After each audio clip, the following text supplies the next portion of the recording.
This presents us with some significant opportunities to make some real changes.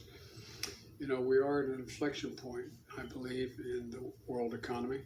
Not just the world economy, in the world. It occurs every 3 or 4 generations.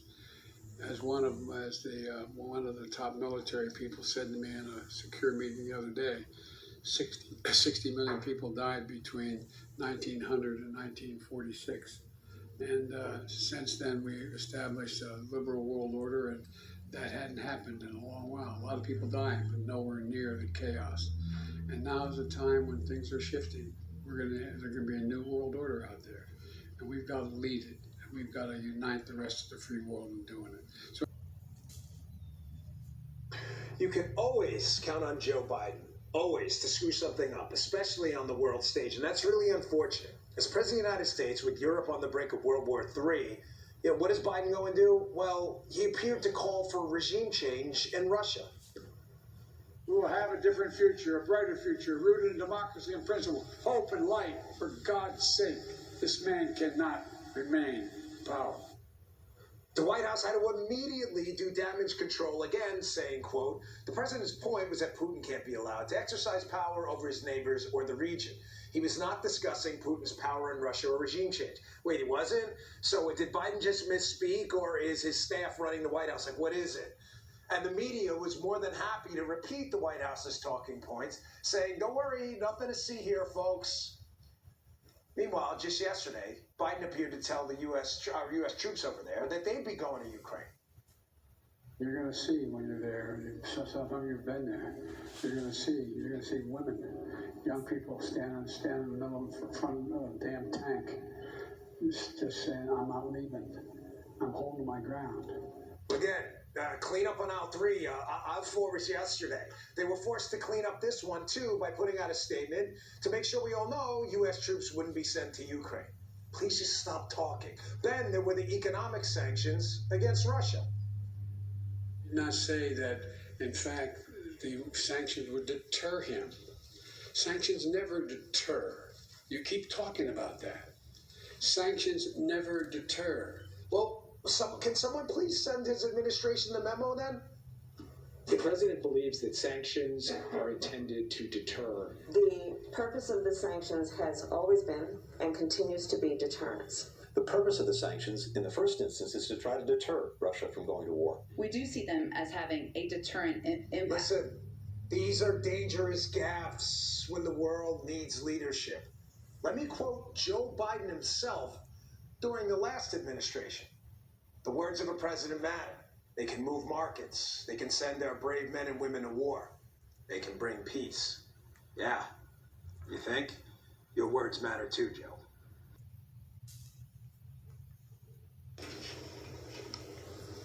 Hey, YouTube, this is Southern Prepper 1.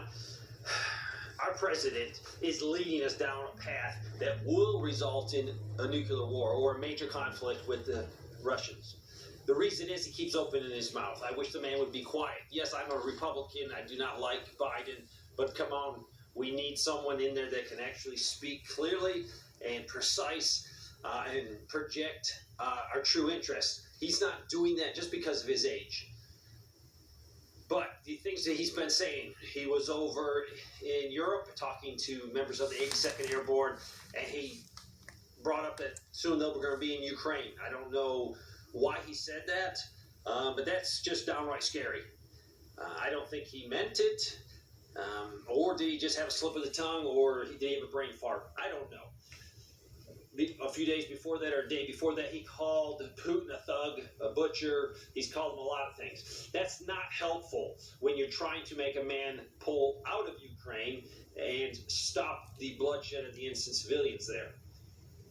So, the more he speaks, the more chances we are having a problem, because the Russians are hearing this and they're breaking diplomatic ties.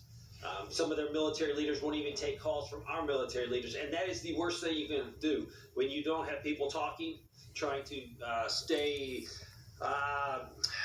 not seeing eye to eye, but at least have the ability to communicate, and if there is a problem, to downgrade it as soon as possible and de-escalate it. Without that ability of our top leadership, military talking to their top leadership, it is scary. let's see, what else has he done? He just said that they need to have a regime change and Putin needs to go in Russia. Shortly after that, the White House walked those statements back, saying, no, he just needs to get out of Ukraine and not influence his neighbors. But that's not what he said. He specifically said a regime change, get rid of them. That's not good because it's painting Putin into a corner. If he realizes that's our goal and objective, he's not going to pull out of Ukraine because he knows he's not going to win anything. Plus, then he has to worry about us getting rid of him. So it puts him in a position where he is more inclined to push the button. People are saying, oh, he'll never do that. He's a sane person. He knows it's just total destruction. When you believe like he does, he believes in the defense of the motherland so much that a nuclear war is worth it if you can protect the motherland. He's more inclined to push the button because that's what he truly believes. He takes his country and protecting his country very seriously. Also want to bring up the economic sanctions and other embargoes and trade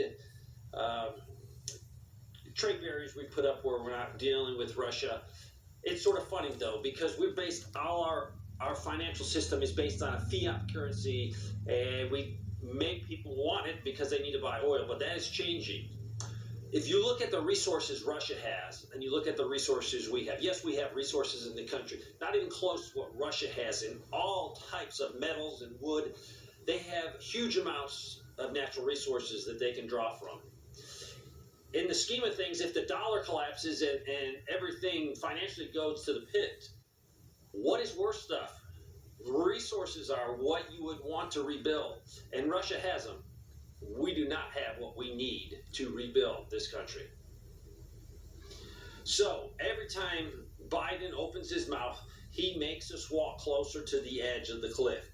Hopefully, the people that are supposed to be handling him, because he is a very old man, will do a better job.